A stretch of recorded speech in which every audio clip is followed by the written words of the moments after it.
what did you see from Jordan Love yesterday at minicamp?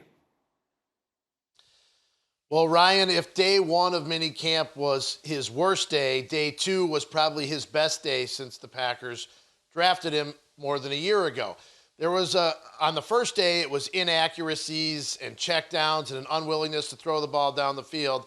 And day two was the complete opposite. He was throwing darts down the field. He was pushing the offense. He was completing pass after pass after pass, getting into a rhythm that really energized the practice. A day earlier, the 2-minute drill completely failed, went nowhere.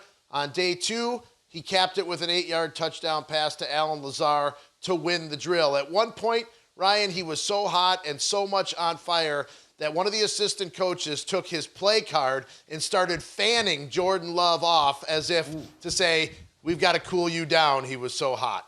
Oh, man, that is exactly what Packers fans want to hear. Now, Jordan Love talked about how he's 100% ready to be the day one starter if Aaron Rodgers isn't there. So do the Packers actually feel the same way? Do they think that Love can be ready to start week one?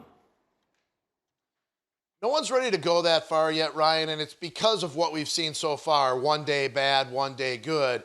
Today, they're just going day by day. This is day 3 of the mandatory minicamp. They have one more week next week of some OTA-type practices, and they've said nothing about week one. They still obviously want Aaron Rodgers back here, but the progress that they saw yesterday has to give them at least some hope that Jordan Love could be ready if they need him. Don't forget, they also have veteran Blake Bortles here as an insurance policy, but right now their focus, Ryan, is on getting Jordan Love all the reps he can. They're dividing him up in a way that Love is taking massive reps, one after another after another.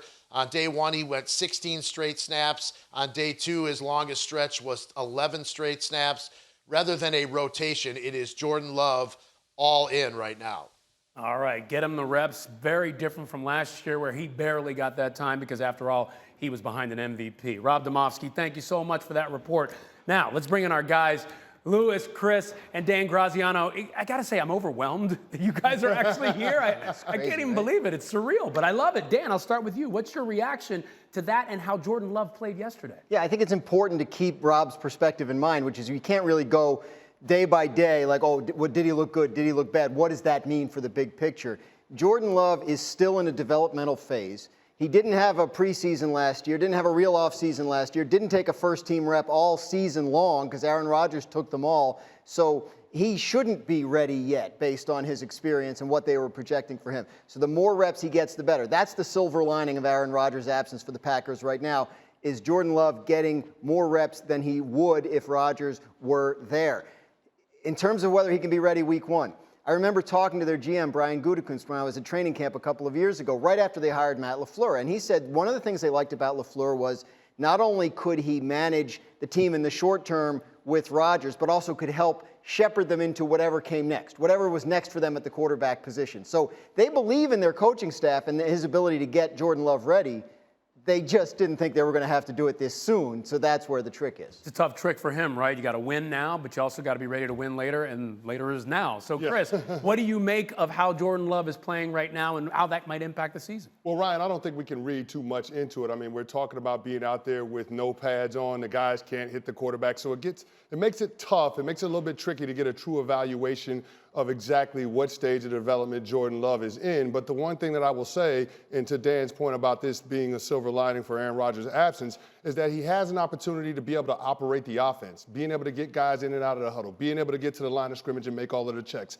The more reps that he gets at that, the better off he was going to be. Because let's remember, going back to a year ago when they were making the decision to draft him coming out of Utah State, one of the things about Jordan Love was he's got an immense physical talent, but he's not necessarily going to be a finished product when he gets to the NFL. He's going to need some time. He's going to need some reps. So the fact that we haven't been able to have preseason games, the fact that he hasn't had that opportunity to see that live NFL competition, the more reps that he gets in the offseason, the more prepared he's going to be if he's thrust into action this regular season. Well, see, I find it interesting that you say he's going to need some time. So, Louis, I come to you. I get that, too. I mean, he has not had the reps. But here's the thing. He's got to be able to win now. In Titletown, they want a champion. So how does that play out with how he is doing now and whether this can still be a playoff team if Jordan Love is quarterback? I think you have to remember there's a lot of things that are still in place that are positive for Green Bay going forward if Aaron, in fact, makes good on his promise to never play for the Packers again. Like, this is a football team that has consistency at the highest levels in terms of management structure, coaching staff structure. The head coach is the same. The head coach is an offensive-oriented head coach, so that always bodes well for a young quarterback. Nathaniel Hackett's still the offensive coordinator. That's always a big plus for a guy like Jordan Love going into his second year. They have one of the strongest offensive lines in the NFL. They have two very good running backs. They have a very good tight end in Robert Tonyan. They have Devontae Adams. They drafted Aaron Rodgers. They have Alan Lazard. So there's a lot of things right now that really bode well for Jordan Love in the short term as he continues to develop. And then in the long term, and by long term, I mean September, October, November, if in fact he is the starter, because he is surrounded by a good football team. This is a good offensive system. This is a system that has been proven to be very, very efficient at the NFL level. So it's not like he's coming in with some 0-14, 0-15 type of structure around him and a new coaching staff and not a whole lot of things setting him up to succeed. There's a reason to be optimistic, both short and long term. Let's just see how it goes as he stacks some days on top of one another. But look, this is just the cycle that we're in right now. We know this is such an explosive story. We know he would be potentially replacing a Hall of Famer. We're going to scrutinize every single throw. I don't care if it's individual 7-on-7, inside 7-on-7, team. It doesn't matter. We're going to scrutinize everything, but that's just the world we live in. But he is set up for success better than what people maybe want to really admit to. Thank you for watching ESPN on YouTube. For live streaming sports and premium content, subscribe to ESPN+.